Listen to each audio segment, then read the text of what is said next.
"There's a naked man on that roof," says Steve, pointing languidly towards the building opposite from his vantage point at the window of the Shoreditch loft apartment we are currently in. Neither of us knows exactly whose apartment it is. We pretty much crashed the party. It's almost morning, and we are the last ones standing.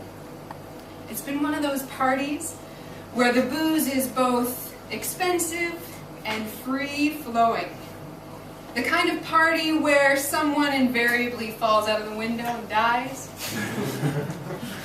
Louche, pretty types loll on every available surface, and the remains of every drug in the known universe film everything like glitter at a gay pride parade as the dawn light edges grayly into view.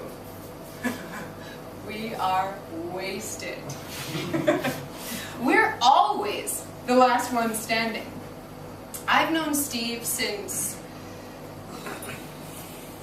my first year at secondary school, when I got into a fight with some hard-nosed bitch who taken one look at me and hated me on sight. I was smaller then, but she'd mistaken my wiry frame for waif-like. I'd beaten 7 shades of shit out of her. But even then, I'd known that if I couldn't handle myself, Steve would have been there to have my back. We've always been tight.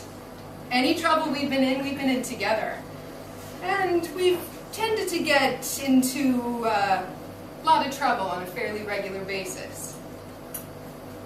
In some ways, Steve has always been the girlier half of our partnership. His blonde curly hair and big brown eyes make him beautiful in a way that men shouldn't really be allowed to be. This year he'd taken to wearing lip gloss and experimenting with eyeliner, and it actually made him look even prettier. You could say he's the Bonnie to my Clyde. I've never been what you'd call a girly girl. For a while I thought I might be gay, but turns out I just never met anyone that I liked that much. Dude, seriously, naked man on the roof, Steve says again, a tinge of urgency breaking through the mellow of his marijuana high. I picked my way over a topless blonde in a gold lame set of hot pants, her body wound sinuously around an indie boy in too tight jeans. A solitary winkle picker hangs precariously from the long, thin white toes of his left foot. They are both dead to the world. Where? I ask, staring with bloodshot eyes into the gloom beyond the window. There, says Steve, raising his arm with some effort and pointing straight ahead. Sure enough, there across the street is a man. He's on the roof opposite, and he is indeed naked. He stands there, pale, skinny body trembling slightly in the early morning chill, his hands cupping his cock and balls. His hair is dark, his head is bowed. He could be crying or praying. Can't quite tell which. I watch him for a minute longer, and then I wave. If he can see me, or has even noticed the 2 disheveled hipsters at the window, he gives no indication. What's he doing up there? I wonder aloud, turning to look at Steve, who attempts a shrug. I want to open the window and ask him, "Hey, naked guy, what the hell are you doing up there?" Annoyingly, the floor-to-ceiling windows are the kind that don't open.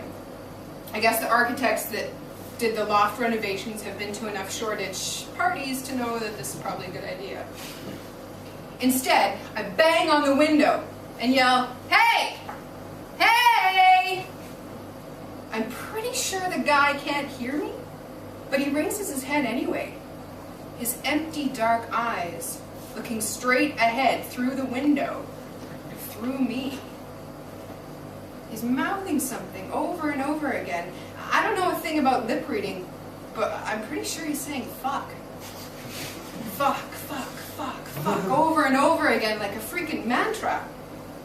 He's also moving closer to the edge of the roof. There's a look of blank concentration on his face. His hands clench and unclench by his sides. His dangly bits, well, just sort of dangle. Shit. Shit, Steve. I think the fucker's gonna jump. No way, says Steve, raising his head and squinting through the glass. No fucking way. Naked guy is all the way over to the edge now, looking down towards the pavement. Fists clenching, unclenching, mouth still working. Shit. Do you think we should call the police or something? Asks Steve. Shit, yeah. Where's your phone? Steve paws at the pockets of his lime green blazer. I don't know. What? Where did you last have it? Steve shrugs. And I'm aware that there's some guy right now about to jump off the fucking roof while I'm playing Find the Phone with my stupid ass stone friend. And since I'm also stoned, this makes me giggle. Well, find one, doofus. The guy's far too close to the edge of the roof now for comfort. I need to do something. Get his attention somehow, make him stop. I look around the room for something to throw at the window. A glass vase or an ashtray, something heavy and hurlable. The heaviest thing in the room is a cocaine-speckled mirror on the low-slung coffee table. I consider it and decide it won't work. I'm wearing steel-capped boots, and I aim a kick at the glass. My foot bounces back, useless against the reinforced plate.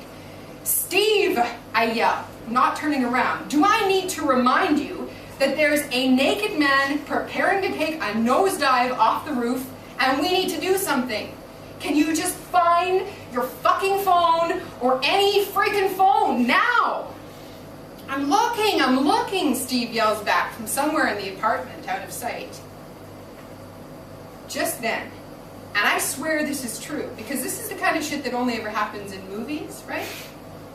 The tinny theme to Mission Impossible peals through the quiet. Steve runs back into the room, and we look at each other like, what the fuck? Then we both yell, phone! At the same time, trying to figure out where the ringtone's coming from. Turns out the phone is wedged into the too-tight back pocket of Indie Boy's too-tight jeans. It takes a few good tries to pry it loose. And then I'm dialing 999. The pale morning is washed blue by the lights of a police car. Miraculously, naked guy is still on the roof. I guess he changed his mind. A small group of early workers and night people on their way home from God knows where have gathered on the street below. We're still at the window, Steve and I. We're holding hands. I'm watching. And I'm thinking to myself that I almost saw a man die this morning.